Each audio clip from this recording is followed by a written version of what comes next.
فاصبر صبرا جميلا. Forward. The author he then says, وَمَنْ أَجْنَبَ يَوْمَ الْجُمْعَةِ لَا يُلْزَمُ بِغُسْلَيْنِ غُسْلٍ لِلْجُمْعَةِ وغسل للجنابة بل يكفيه ويجزئه غسل واحد على الجنابة وعن الجمعة وهذا قول جماهير العلماء. Now he brings up a new issue, a new masala, and this should show you, as a student of knowledge, any students of knowledge who may be watching, or laymen who want to be studious and want to become students of knowledge who are watching, as we've been explaining how the proofs and evidences are broken down and how the masail fiqhiyya are broken off.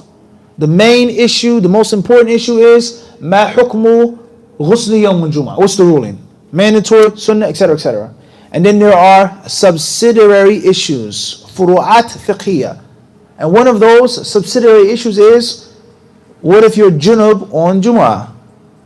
Do you have to make one ghusl or two? Alright?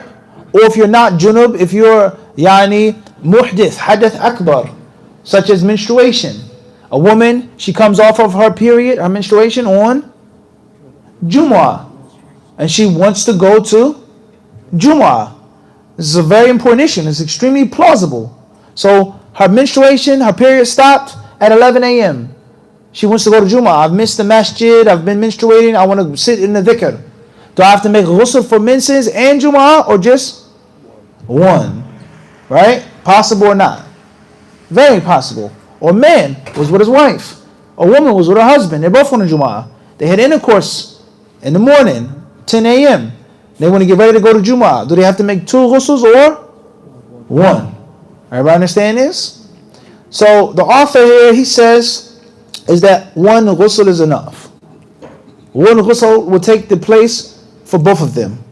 And a person does not have to make two ghusls. And this is the view of most of the scholars. Jamahir ulama, he says. Most of the ulama, 9 out of 10 of them hold the view, is that it's only what? One ghusl. Now I'm going to ask you guys a question. So I'm a woman, I stopped menstruating at 10 a.m. I didn't pray Fajr, obviously. I stopped menstruating at 10 a.m. I want to go to Jummah at 12 p.m. I want to get there early. Khutbah's at 1:30. And I hold the view, or I've been taught by your class, that I only have to make one ghusl. Which ghusl do I make? Which intention do I make? Do I make my intention for Jumu'ah and menses? Or do I make my intention just the Jumu'ah ghusl? Or do I make my intentions for the Hayd ghusl?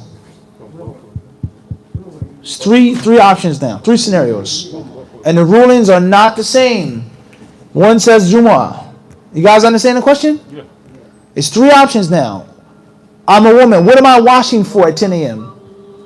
Am I washing for my menses that it came off? And that's it? Am I washing just to go to Jummah? Or am I washing for both? You say for both. For both. For both. What's the problem if she says I'm washing just for Jummah? No problem?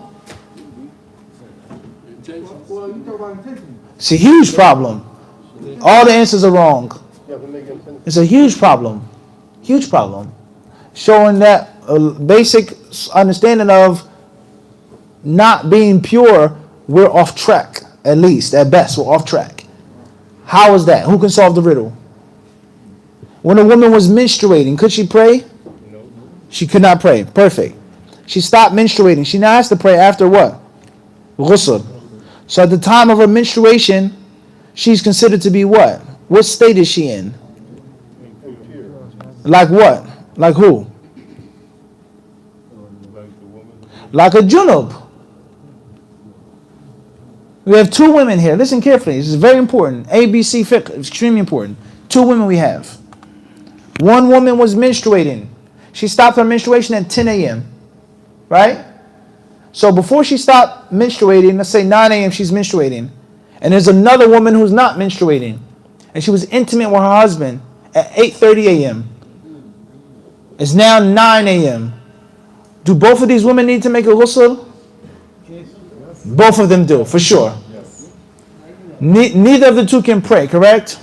And there are other rulings, things that they cannot do. Divorce, entering the masjid, touching the Quran, etc., etc. All right? Perfect. So they both have to make a ghusl now. So right now, Sally and Tracy, they're, with regards to being impure, are what? Same or different? They're same. What is the thing that links them both together? No, Sally didn't. She's not married. She was just menstruating. Tracy is junub. Both women impure. Neither of them can pray. They're both impure. What type of impurity though? It's a third woman. There's Sally, there's Tracy, and then there's Karima. Karima, she just took a nap after Salat al-Fajr. She prayed at 5:30 a.m. She went to sleep. She was snoring. Knocked out. No Shafi'i, Hanbali difference between. She was counting sheep, snoring. She woke back up at 9 a.m. Sally had a menstruation. She's off the menstruation.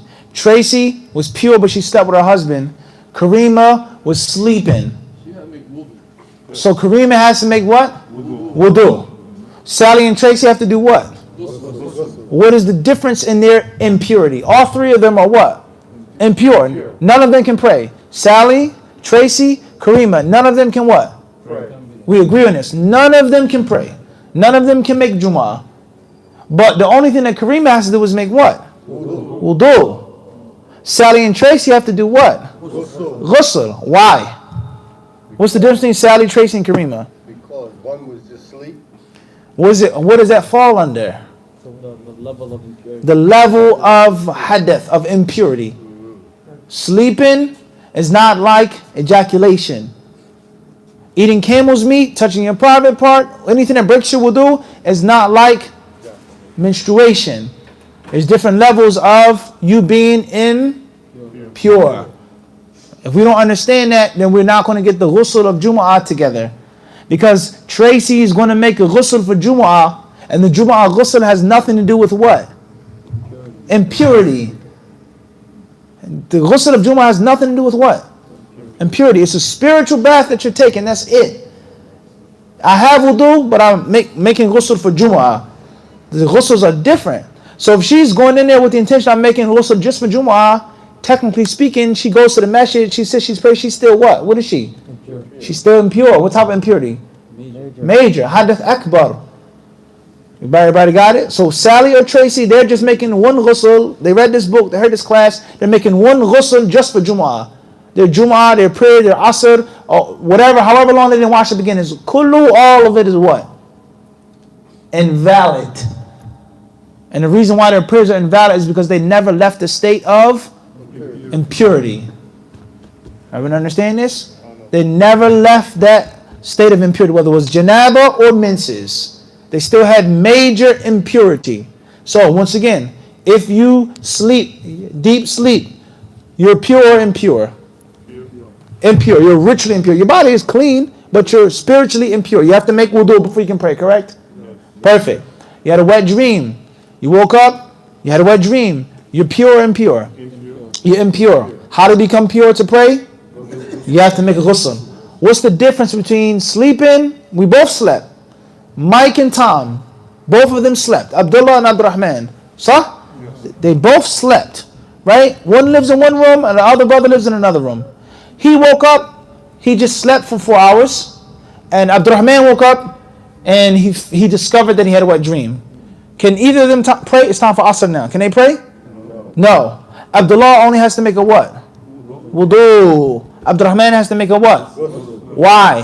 What's the difference? Because the level of impurity was what? Different. Hadith akbar and hadith asghar. Minor ritual impurity and what? Major ritual impurity. Everybody understand this? Every Muslim has to know this.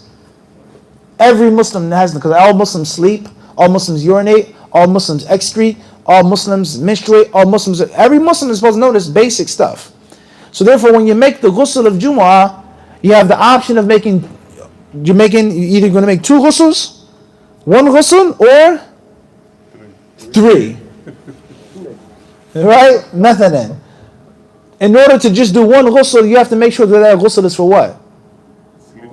It's either janabah, menses, or both. But you can't just make the ghusl with the intention of just what? Jumu'ah. And that's because Abdullah, he went to sleep. he made wudu for Salat al-Fajr.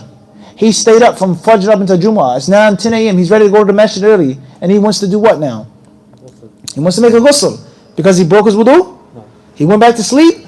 He was with his wife? No. But he's implementing the hadiths. So technically speaking, before he goes into the shower, he is in a state of what? He's in wudu. He's in a pure state. He's only making the Jummah ghusl for the fact of the Jummah ghusl. So his niyyah of the Jummah ghusl is nothing more than what? Jummah ghusl. That's not the same as Tracy or Sally or Abdurrahman and Flan, in which they have reasons why they have to take a shower. Do you get it? So these are based off of intentions. So if you're going to make one ghusl for two reasons, you have to make sure that at least you've covered the major reason and allow the minor reason to what? Fall under it. You get it?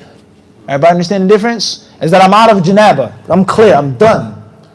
And inshaAllah, I've also made my intention for Jummah. And another way of looking at it is the Prophet ﷺ said, wash on Friday. So a person may just wash up for janabah on Friday. And I've also, at the same time, I did what? Washed. You come into the masjid for Salat al-Fajr. You want to sit down and read the Quran, but you've heard the hadith. Don't sit down until you've prayed 2 rak'ah. So do I have to make 2 rak'ah for Tahiyyatul Masjid, 2 rak'ah for Fajr, Sunnah, or just make 2 for Sunnah and then sit down?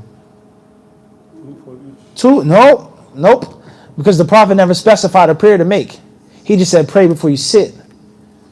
Pray 2 rak'ah before you sit. I come into the masjid, it's Maghrib time. I made Maghrib. After Maghrib, I can do what? I can sit.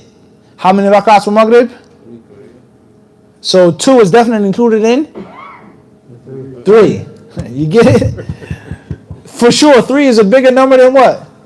2. So there lies no doubt. I made at least 2 rak'ah before I sat down. I made 3. I made 4. You get it? So there's some things that are specifically done, and there's some things which are umbrellaed. You got it? So therefore, if you're going to make, and of course the safest thing to do is to make 2 showers. Take 2 showers. That's the safest thing to do. I'm showering for janabah, and I'm also showering for Jummah. Everybody got it? But if you want to take that view, the majority of scholars, you make 1 ghusl, and you either want to make all intentions in 1 ghusl, or at least you're going to make the intention of the Hadath Akbar, the major ritual impurity that you have to get out of in order to get back into the pure state. Everyone understand how this works? Everybody got this? Khairin, inshaAllah. All right.